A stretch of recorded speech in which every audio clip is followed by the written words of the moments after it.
Hyderabad runners సంస్థ ఈ marathon programme ఏర్పాటు చేసి దాదాపుగా 25,000 మంది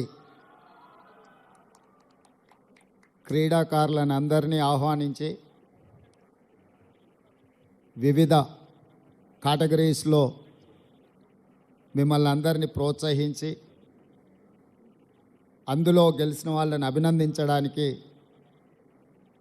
తెలంగాణ రాష్ట్ర ప్రభుత్వాన్ని ఆహ్వానించడం, ఈ కార్యక్రమంలో నాతో పాటు IT and industries minister my colleague Sridhar Babu garu, former sports minister mister V Hanumantharao garu, former union minister and olympic association former president Venugopalachari garu, అదేవిధంగా Telangana sports authority chairperson Shivasenareddy garu, ఆర్గనైజర్లందరూ, వేదిక మీద ఉన్న పెద్దలు, పాల్గొన్న మిత్రులందరికీ కూడా నా శుభాకాంక్షలు.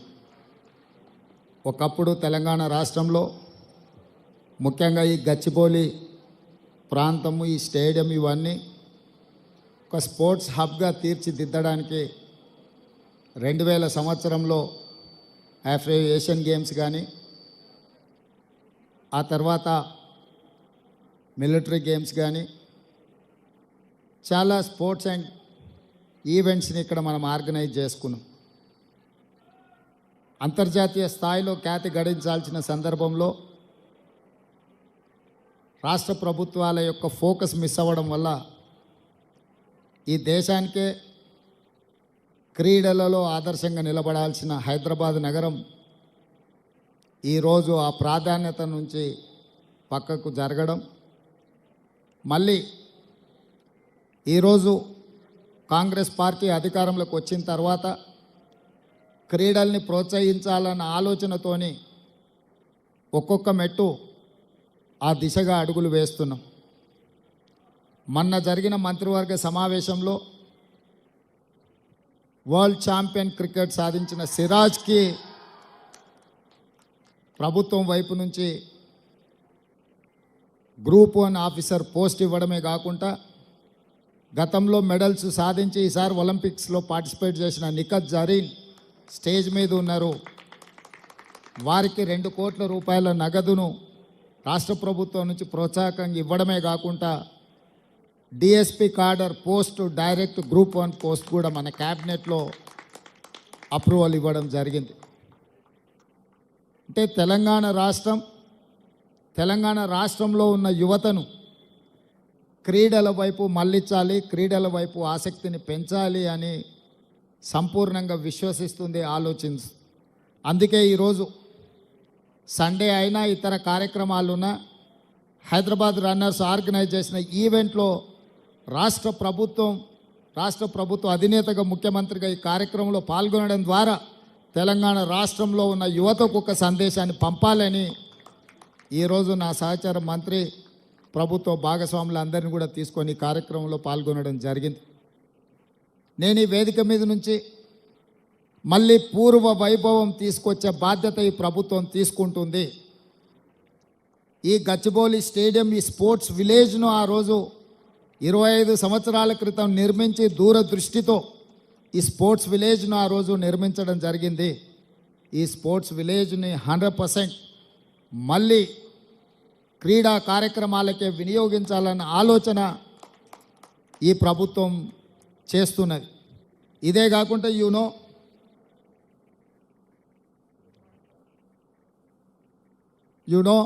మొన్నటి ఒలింపిక్స్లో మనం అంత గొప్పగా పర్ఫామ్ చేయలేకపోయినాం.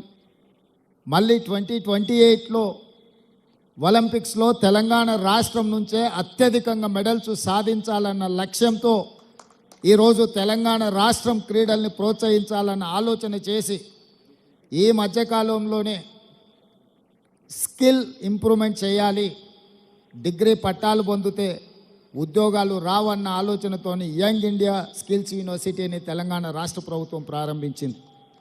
అదే కోణంలో లాస్ట్ వీక్ నేను సౌత్ కొరియాని విజిట్ చేయడం జరిగింది. సౌత్ కొరియన్ స్పోర్ట్స్ యూనివర్సిటీని పర్సనల్గా నేను విజిట్ చేసి అక్కడ ఆర్చరీలో 3 గోల్డ్ మెడల్స్ సాధించిన ఒక గర్ల్ని కలిసి అక్కడ యూనివర్సిటీ మేనేజ్మెంట్తో మాట్లాడి ఒక స్పోర్ట్స్ని తెలంగాణ రాష్ట్రంలో మేము అభివృద్ధి చెయ్యాలి అంటే వాళ్ళ సహకారం ఉండాలి అని చెప్పి సౌత్ కొరియన్ స్పోర్ట్స్ యూనివర్సిటీతో కూడా ఒక ఒప్పందానికి ఒక అవగాహనకు రావడం జరిగింది. అందులో భాగంగానే ఈ వేదిక మీద నుంచి సగర్వంగా ప్రకటిస్తున్న మీ అందరి ఆలోచనలను దృష్టిలో పెట్టుకొని యంగ్ ఇండియా స్పోర్ట్స్ యూనివర్సిటీని తెలంగాణ రాష్ట్రంలో నెక్స్ట్ అకాడమిక్ ఇయర్లో స్టార్ట్ చేసి ఈ రాష్ట్రంలో గ్రామీణ ప్రాంతాలలో మారుమూల ప్రాంతాలలో ఉండే క్రీడాకారులను ప్రోత్సహించాలన్న ఆలోచన. అదేవిధంగా నిన్న నేను ఢిల్లీలో స్పోర్ట్స్ మినిస్టర్ని కలవడం జరిగింది. వారికి విజ్ఞప్తి చేసిన రాబోయే ఖేల్ ఇండియా స్పోర్ట్స్ కానీ నేషనల్ ఈవెంట్స్ని తెలంగాణ రాష్ట్రానికి ఇవ్వండి, అద్భుతంగా మేము నిర్వహిస్తాం, మా దగ్గర ఇన్ఫ్రాస్ట్రక్చర్ ఉన్నదని కూడా యూనియన్ మినిస్టర్కి నేను కలిసి రిప్రజెంటేషన్ ఇవ్వడం జరిగింది. ఇదే కాకుండా 2036లో ఒలింపిక్ గేమ్స్ని ఇండియా ఆర్గనైజ్ చేయాలని ప్రధానమంత్రి గారు ఏదైతే ఆలోచన చేస్తున్నారో ఆ ఒలింపిక్ గేమ్స్ని హైదరాబాద్ వేదికగా మేము నిర్వహిస్తాము, తెలంగాణ రాష్ట్రానికి అవకాశం ఇవ్వండి, ఇంటర్నేషనల్ స్టాండర్డ్స్ స్టేడియంస్ని అన్నిటిని కూడా ఇన్ఫ్రాస్ట్రక్చర్ తెలంగాణ రాష్ట్ర ప్రభుత్వం క్రియేట్ చేస్తుంది, తెలంగాణ రాష్ట్ర ప్రభుత్వం ఆ వసతులను అన్నిటిని కూడా ఇప్పటి నుంచే ప్రణాళికబద్ధంగా అభివృద్ధి చేస్తామని చెప్పి మేము వారికి చెప్పడం జరిగింది. ఈరోజు ఈ ఉన్న స్టేడియంలు అన్నిటిని కూడా పూర్తి స్థాయిలో మన నేషనల్ ఫుట్బాల్ని కూడా ఇక్కడ ఆర్గనైజ్ చేద్దాం అనుకున్నాం. కొంత సమయం సరిపోకపోవడం వల్ల ఫుట్బాల్ ఈవెంట్ని కూడా ఇక్కడ నిర్వహించలేకపోయినాం. తొందరలో ఈ దేశంలో జరిగే ఏ క్రీడలైనా ఇంక్లూడింగ్ క్రికెట్తో పాటు మిగతా క్రీడల్ని తెలంగాణ రాష్ట్రం నుంచే, ముఖ్యంగా గచ్చిబౌలి ప్రాంతం నుంచే నిర్వహించాలన్న ఆలోచన రాష్ట్ర ప్రభుత్వం చేస్తున్నది. ఈరోజు మీరందరూ వేలాది మందిగా ఈ కార్యక్రమంలో పాల్గొని తెలంగాణ రాష్ట్రం క్రీడలకు వేదికగా మారడానికి మీ అందరి భాగస్వామ్యం అవసరం. తప్పకుండా మన ప్రభుత్వం స్పోర్ట్స్ యూనివర్సిటీని ప్రారంభించబోతుంది. దీనికి సంబంధించి అంతర్జాతీయ స్థాయి కోచ్లను తీసుకొచ్చి ఈ రాష్ట్ర క్రీడాకారులను ప్రోత్సహించడానికి ఈ ప్రభుత్వం ముందుకు వస్తుంది. ఇట్లాంటి కార్యక్రమాలు నిర్వహించి ఎన్ఎండిసి నుంచి స్పాన్సర్షిప్ ఇచ్చినందుకు వారి యాజమాన్యాన్ని కూడా నేను మనస్ఫూర్తిగా అభినందిస్తున్నా. Just I wanted to share with you, Hyderabad is the place for sports and games. ఈ దేశం భారతదేశం అంటే భారతదేశంలో క్రీడలను ప్రోత్సహించే రాష్ట్రం ఏది అని ఎవరైనా అడిగితే అది తెలంగాణ రాష్ట్రమే అయ్యి ఉండాలి అని మా యొక్క ఆలోచన.